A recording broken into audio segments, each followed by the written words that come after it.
Pemirsa, Kementerian Perdagangan berencana mengimpor 1 hingga 1,5 juta ton beras dalam waktu dekat. Kebijakan tersebut dipertanyakan karena saat ini produksi padi meningkat dibandingkan tahun 2020. Awal April 2021, petani juga menanti panen raya.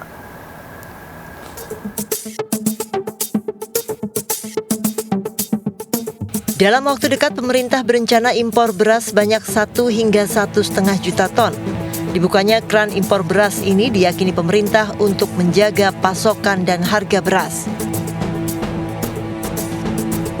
Padahal awal April 2021, petani siap menyambut panen raya.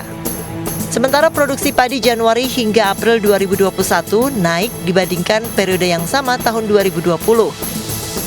Data Badan Pusat Statistik BPS menyebutkan ada potensi peningkatan produksi padi periode Januari hingga April 2021 sebesar 25,37 juta ton gabah kering giling, naik 5,37 juta ton atau 26,88%. Pada Januari hingga April 2020, produksi padi sebesar 19,99 juta ton gabah kering giling.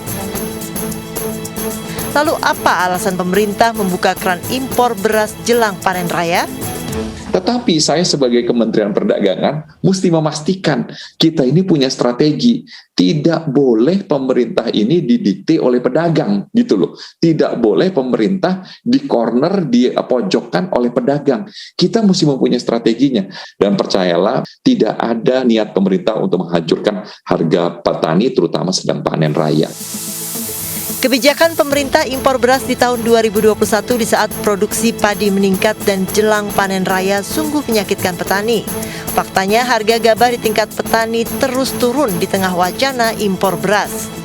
Di bulan Maret ini, dari laporan seluruh jaringan tani kami yang ada di 89 kabupaten di seluruh Indonesia, sekarang ini sudah di bawah 3.800. Jadi untuk itu tiba-tiba kita dihantam oleh keputusan impor beras. Untuk itu kalau saya mewakili sedulur-sedulur tani kami di jaringan tani kami, keputusan ini bagi kami menyakitkan bagi petani. Jika alasan untuk menjaga pasokan beras lebih baik menyerap produksi beras nasional.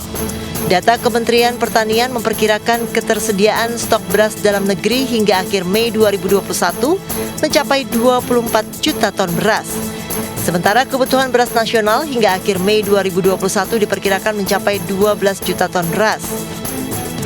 Secara umum, sampai dengan akhir Mei 2021, ketersediaan pangan pokok seperti beras, jagung, kedelai, bawang merah, cabai, daging, dan gula dalam keadaan cukup. Khususnya beras, pada saat ini dalam kondisi aman karena petani memasuki masa panen raya. Neraca beras sampai akhir Mei 2021 diperkirakan surplus 12,56 juta ton beras. Hingga akhir Mei 2021 diperkirakan surplus 12,56 juta ton beras. Ini artinya pasokan beras nasional aman hingga Hari Raya Idul Fitri. Tim Liputan melaporkan.